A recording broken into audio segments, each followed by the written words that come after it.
Hi, it's NPR's Book of the Day. I'm Linda Holmes. Matthew Sales's says something really relatable, like achingly, deeply relatable, to NPR's Leila Fadel about his book, The Sense of Wonder. He's talking about how the book came to be about an Asian American NBA player named Juan Lee, who becomes a phenomenon with the New York Knicks. Sure, Sales's says the book was influenced by the true story of Jeremy Lin, who also played for the Knicks. But see, in the book, Juan's girlfriend, Carrie, is a TV producer who's obsessed with Korean television series, K-dramas. And by the way, if you're not obsessed with K-dramas yet, you probably have a friend who is. And one of the reasons K-dramas are in the book is one of the same reasons the NBA is in the book.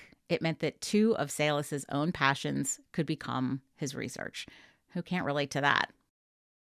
Korean-American writer Matthew Salesses has turned his love of basketball and Korean dramas into a novel.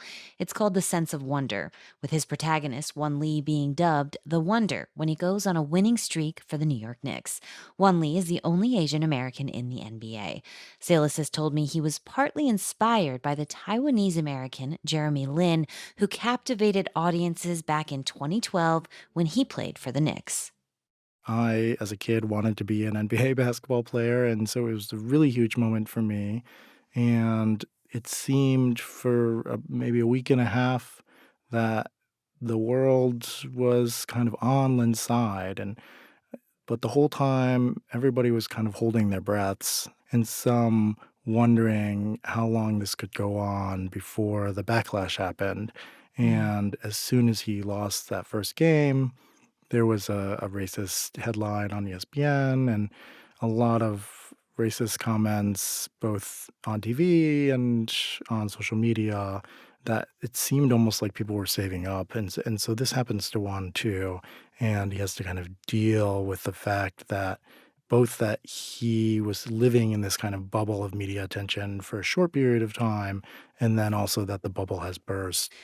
A lot of this book has one struggling with the burden of the quote model minority stereotype and his struggle of when to call out the racism he's dealing with from his coach, from the industry, from the media, versus when to play that role of I'm just happy to be here. I'm a team player. If you could just talk about writing that tension and what you were trying to portray.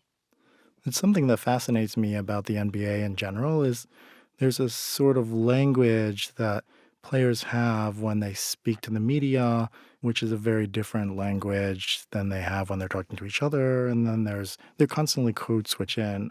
But in the NBA, that power is always on display.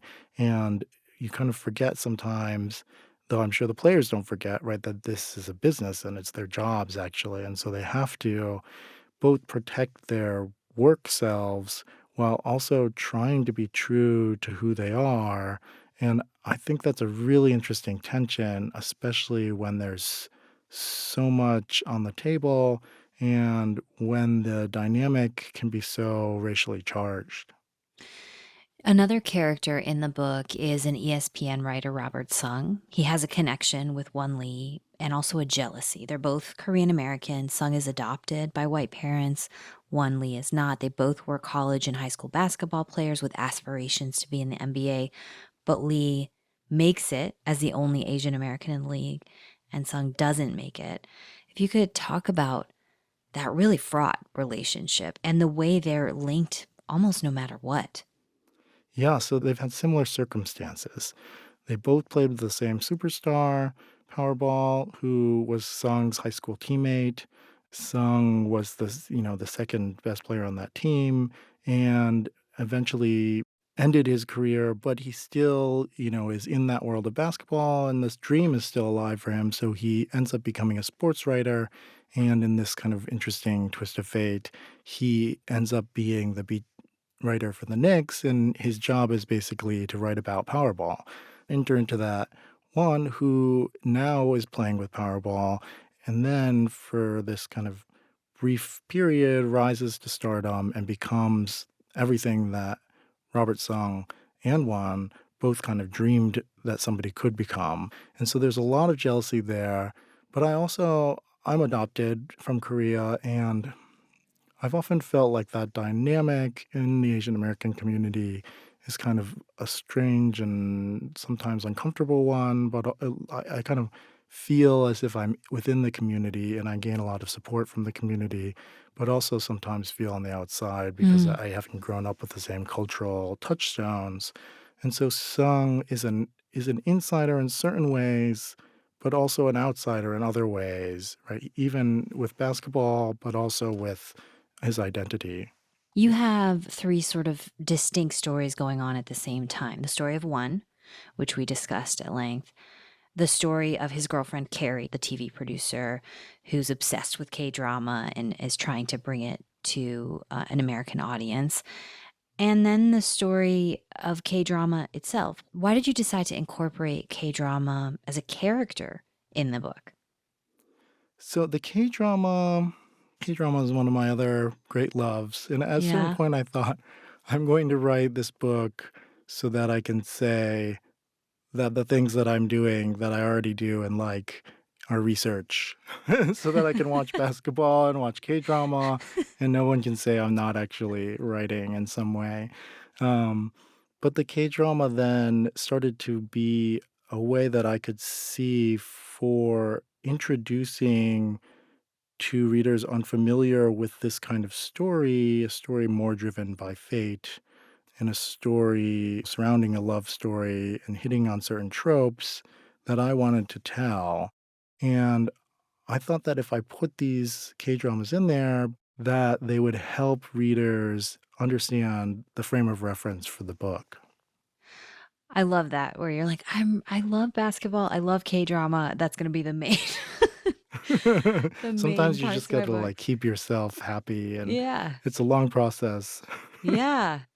So I don't know if this is giving stuff away, but your last line just made me laugh sarcastically, probably. But you end this book with this line, this is our story's frame of reference. Now go back and read the book again. Just tell me why you ended the book like that. I just loved it. Thank you. I'm glad you liked it. I think that on second read, knowing the frame of reference, that people might get different things from the book. Sometimes I think we finish a book and we think, now I'm done with it, right? Like, Mm. wipe your hands, move on with your life. But the way that we understand a book is only possible once you've read the entire book. And so I hope that people will think about the things that happened in the story that I was telling now with the frame of reference of understanding the entire story. Matthew Salas's new book is called The Sense of Wonder. Thank you so much. Thank you so much. This was so wonderful.